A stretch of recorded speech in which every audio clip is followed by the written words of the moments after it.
Something unusual is happening in the silver market. After decades of following predictable patterns, silver is moving in ways that seasoned market participants find difficult to categorize.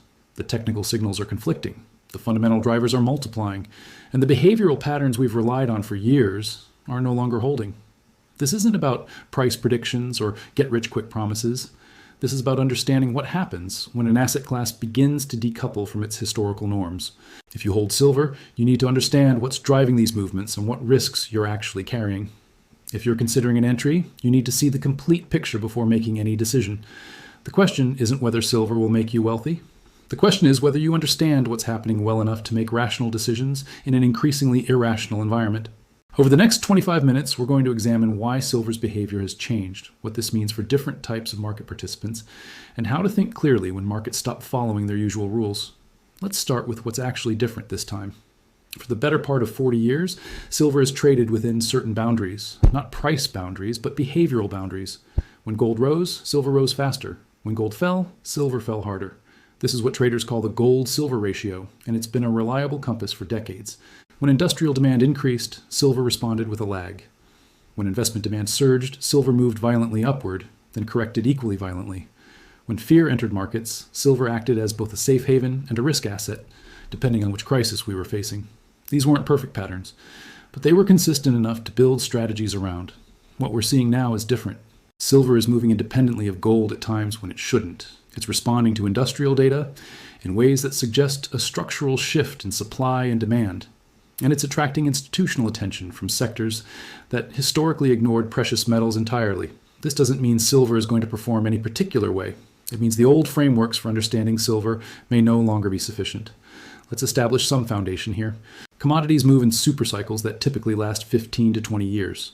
These cycles are driven by massive infrastructure buildouts, technological shifts, and changes in global economic power. The last major commodity supercycle peaked around 2011.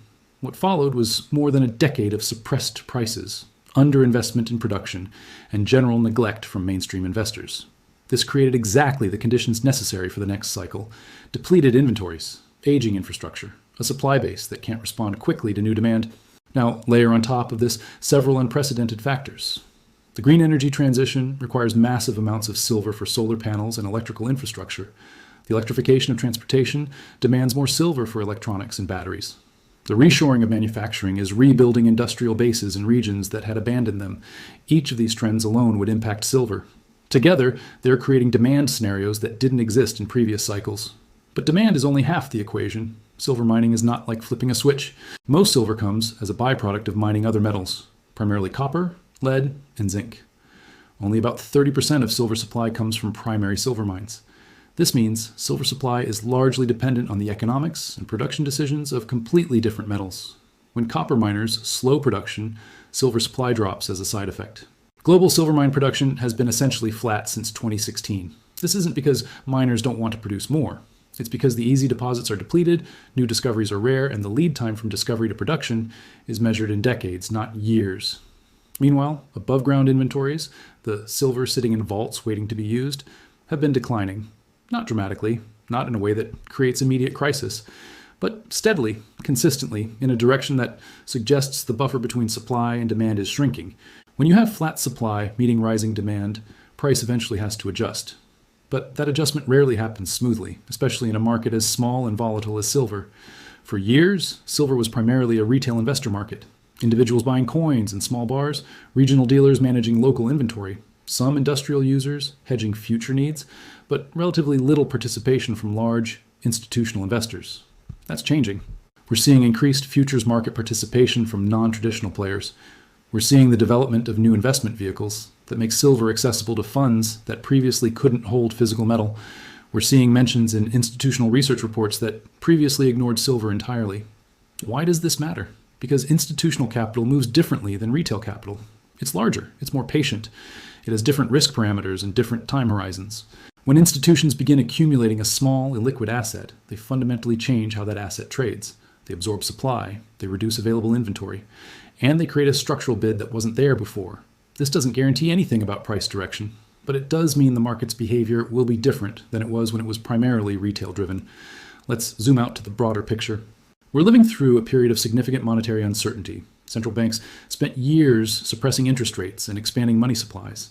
Now they're trying to reverse course while managing debt loads that have grown substantially. The long-term consequences of these policies are still unknown. In this environment, hard assets tend to attract attention, not because they generate income or profits, but because they exist outside the financial system. They can't be printed, they can't be digitally created, they have physical limitations. Silver sits in an interesting position here.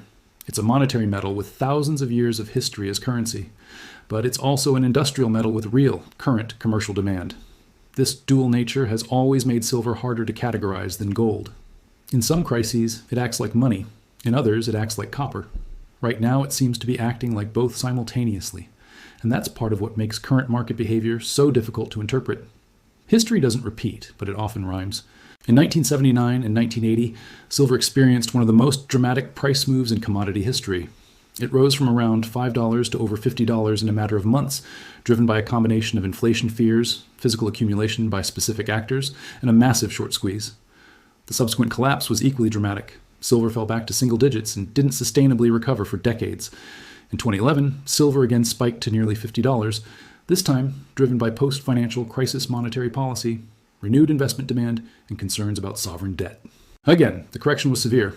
Silver lost more than 60% of its value over the following years. The lesson from these episodes isn't that silver always crashes after big moves. The lesson is that silver is capable of explosive volatility in both directions, and that volatility is often driven more by sentiment and positioning than by fundamental supply and demand. What's different now is that we may be seeing fundamental supply and demand factors asserting themselves in ways that weren't present in previous spikes. But we won't know this for certain until years from now looking backward. Let's talk about how people actually behave in these markets. Silver attracts a particular type of investor psychology. There's a deep conviction among many silver investors that the metal is suppressed, manipulated, or fundamentally undervalued compared to gold. Some of this has basis in history and market structure. Some of it veers into conspiracy, thinking that isn't helpful for making good decisions. What matters for you as an investor isn't whether silver is supposed to be worth more. What matters is how the asset actually performs and whether it serves your specific investment objectives. Silver has a passionate community of advocates who will tell you it's the opportunity of a lifetime. And it has equally passionate skeptics who will tell you it's a relic with no place in modern portfolios. Both groups are letting emotion drive their analysis. The composed, rational approach is to look at silver as one potential allocation within a diversified strategy, understanding both its potential benefits and its very real risks. When we say silver is breaking patterns, we need to be precise about what that means. Technical patterns, chart formations, support and resistance levels, momentum indicators can and do break all the time. These breaks are often temporary and prices eventually revert to trend. But when we talk about breaking behavioral patterns, we're talking about something deeper. We're talking about the underlying relationships between variables changing. If silver is truly decoupling from gold in sustained ways, that's significant. If industrial demand is becoming the dominant driver when it was previously secondary, that changes the analysis entirely. If institutional participation is reaching critical mass, that alters market structure. These aren't the kind of changes that show up clearly on a chart. They're the kind of changes you have to piece together from multiple data sources, looking for convergence of evidence. And here's the uncomfortable truth. We won't know if these patterns are truly broken until much more time has passed. What looks like a break today might look like a temporary aberration in 5 years. This uncertainty is exactly why emotional discipline matters more than market prediction. If you already own silver, you're facing a specific set of questions. First, why do you own it? If you can't answer this clearly, you're operating on hope rather than strategy. Some people hold silver as insurance against monetary system failure. Others hold it for industrial exposure. Others hold it because they believe it's undervalued relative to gold. These are different theses with different implications. Your position should match your thesis. If you own silver as insurance, then current price movements shouldn't change your holding.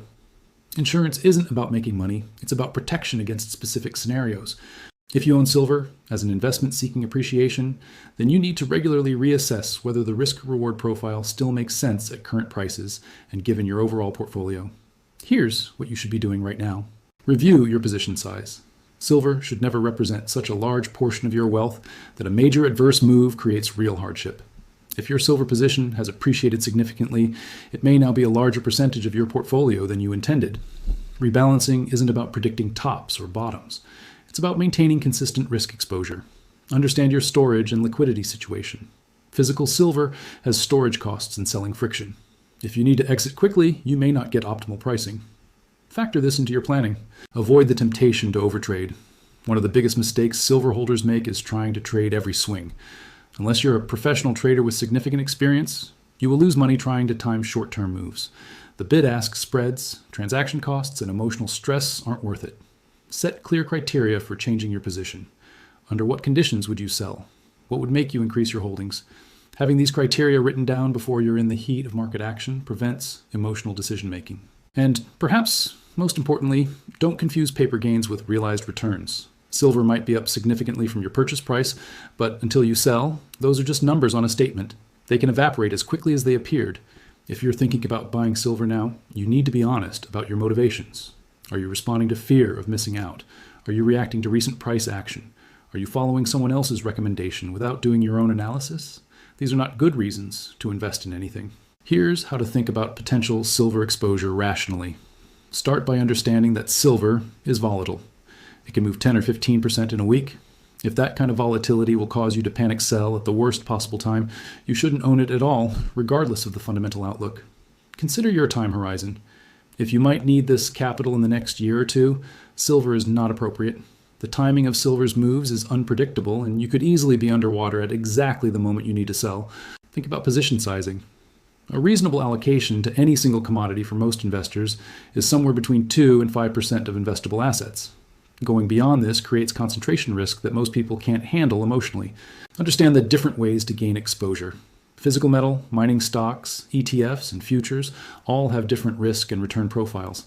Physical gives you direct ownership, but has storage costs and liquidity challenges. Mining stocks are leveraged to silver prices, but also carry company-specific risk. ETFs provide liquidity, but have management fees and tracking issues. Futures are only for sophisticated traders. Most individual investors, if they invest in silver at all, should start with either physical metal in modest amounts or a well-structured ETF. The complexity and leverage of other instruments introduce risks that outweigh their benefits for most people. If you do decide to invest, consider averaging in over time rather than committing all your capital at once. This doesn't eliminate risk, but it does reduce the likelihood that you enter at the worst possible moment. And be prepared for regret, because regret is inevitable. If you buy and prices fall, you'll regret not waiting. If you don't buy and prices rise, you'll regret not acting. Accept this as part of investing, rather than evidence that you made a wrong decision. Both holders and potential investors often obsess over timing. Should I sell now or wait? Should I buy now or wait for a pullback? Here's the reality. Nobody knows. Not the analysts on television, not the newsletter writers, not the traders with decades of experience. Nobody knows what silver will do next week or next month. What we can assess is risk and potential reward given current information. We can identify scenarios that would change the investment case. We can manage position sizes to ensure we can withstand adverse moves, but we cannot time markets with consistent accuracy. Trying to do so is one of the most reliable ways to destroy wealth over time. The composed approach is to make decisions based on your specific situation, except that you'll never buy the exact bottom or sell the exact top, and focus on the things you can control: position size, diversification, transaction costs, and emotional discipline. Let's be very direct about the behavioral traps that destroy investors in volatile markets like silver. This is the number one wealth destroyer. Buying when you feel euphoric and prices are extended. Selling when you feel panic and prices have already fallen. Your emotions are designed to protect you from immediate physical danger, not to make good investment decisions. They will consistently lead you astray in markets. Using borrowed money or derivatives to amplify your exposure to silver is a near certain path to significant loss. Yes, leverage magnifies gains during upward moves, but it also magnifies losses, and silver is perfectly capable of moving violently against you. The temporary wealth you might build with leverage is not worth the permanent capital destruction that occurs when volatility goes the wrong way. Putting too much of your wealth into any single asset is poor risk management, and putting too much into an asset as volatile as silver is particularly dangerous. The goal of investing is to build wealth steadily over time, not to swing for home runs. Home run swings lead to strikeouts far more often than they lead to success. Silver has compelling narratives attached to it: industrial demand, monetary chaos, manipulation theories. These stories are emotionally satisfying, but your investment results depend on actual price movements, not on narrative. Don't let a good story substitute for rigorous analysis of valuation, positioning, and risk. When you see everyone around you on social media, in forums, and newsletters expressing the same view about silver, be cautious. Markets don't reward consensus. They reward being right, and being right often means being willing to stand apart from the crowd. Physical silver has significant bid-ask spreads. Buying and selling frequently means you're paying these spreads repeatedly and they add up quickly. Many people who think they're making good trading decisions in silver are actually just transferring their wealth to dealers through transaction costs. In many jurisdictions, silver is taxed as a collectible rather than as a capital asset, meaning higher tax rates on gains. Factor this into your planning, or you may find that your after-tax returns are far lower than you expected. A decision because you're waiting for perfect information or the perfect moment. Neither exists. At some point, if silver fits your strategy, you need to act. If it doesn't fit, you need to move on. Endlessly analyzing without deciding is its own form of poor decision-making. There's one more psychological trap worth addressing directly: the need to be right. Once you take a position in silver, either holding it or avoiding it, your ego becomes invested in that decision being validated. You start seeking out information that confirms your view and dismissing information that contradicts it. This confirmation bias is incredibly destructive. The market does not care about your ego. It does not care if you need to be right. It will move based on the collective actions of millions of participants, most of whom have no idea you exist. Your job is to continuously reassess your position based on new information, willing to change your mind when the facts change. This is harder than it sounds because it requires admitting you might have been wrong. But the investors who build lasting wealth are the ones who can change their minds without self-recrimination, who can admit mistakes quickly and move on. So where does this leave us? Silver is exhibiting unusual behavior. The patterns that governed it for decades may be changing. The forces acting on it are both more numerous and more complex than in previous cycles. None of this tells us what will happen next. What it tells us is that we're in a period of uncertainty, and uncertainty requires caution, discipline, and clear thinking. If you hold silver, understand why you hold it. Make sure your position size is appropriate. Have clear criteria for adjusting your holdings. And avoid the temptation to trade based on short-term price swings. If you're considering silver, do so with eyes open to both potential benefits and very real risks. Size positions appropriately. Use a time horizon measured in years, not months. And never invest money you can't afford to lose. For everyone, regardless of your current position, remember this: no single investment will make or break your financial future. Your long-term success depends on consistent discipline, appropriate diversification, controlled costs, and the emotional maturity to stick with sound strategies during both good times and bad. Silver might be breaking patterns, but the patterns of successful investing remain constant: clarity of purpose, rational position sizing, emotional discipline, and long-term perspective. Markets will always present situations that appear unprecedented. Assets will exhibit behavior that seems to defy historical norms. Opportunities will present themselves that look too good to miss. Most of the time, these situations are less unique than they appear in the moment. The specific details differ, but the underlying dynamics, human psychology, supply and demand cycles of greed and fear, remain remarkably consistent. The investors who thrive are not those who successfully predict every market turn. They're the ones who prepare properly, manage risk intelligently, and maintain composure when others are losing theirs. Silver's current behavior may represent a genuine structural shift, or it may be a temporary aberration that looks unremarkable in hindsight. We won't know with certainty for years. What we can control is how we respond to uncertainty. We can prepare for multiple scenarios rather than betting everything on one outcome. We can size our positions so that being wrong doesn't destroy us. We can remain flexible, willing to adjust as new information emerges. The title of this video states that silver is breaking all patterns, and this is not a typical market move. That may be true, but your response to unusual markets should not itself be unusual. Stick to fundamentals. Manage risk. Maintain discipline. Think in probabilities rather than certainties. And remember that the goal isn't to capture every move in every market. It's to build and preserve wealth steadily over time. Silver will do what silver does. Your job is to make sure that whatever it does, you're positioned to handle it rationally rather than reactionally. The markets reward patience, discipline, and emotional control. They punish impetuousness, greed, and panic. Regardless of what happens with silver in the coming months and years, those who maintain composure, think clearly, and act rationally will navigate this period successfully. That's not a promise of profits. It's a statement of how wealth is actually built, not through perfect predictions, but through consistent, disciplined decision-making over long periods of time. Silver is breaking patterns. That's interesting, noteworthy, and worth understanding. But it doesn't change the fundamental principles of sound investing. Stay grounded, stay disciplined, and make decisions based on your specific situation rather than on fear or hype. That approach has worked through every market environment in history. It will work through this one too.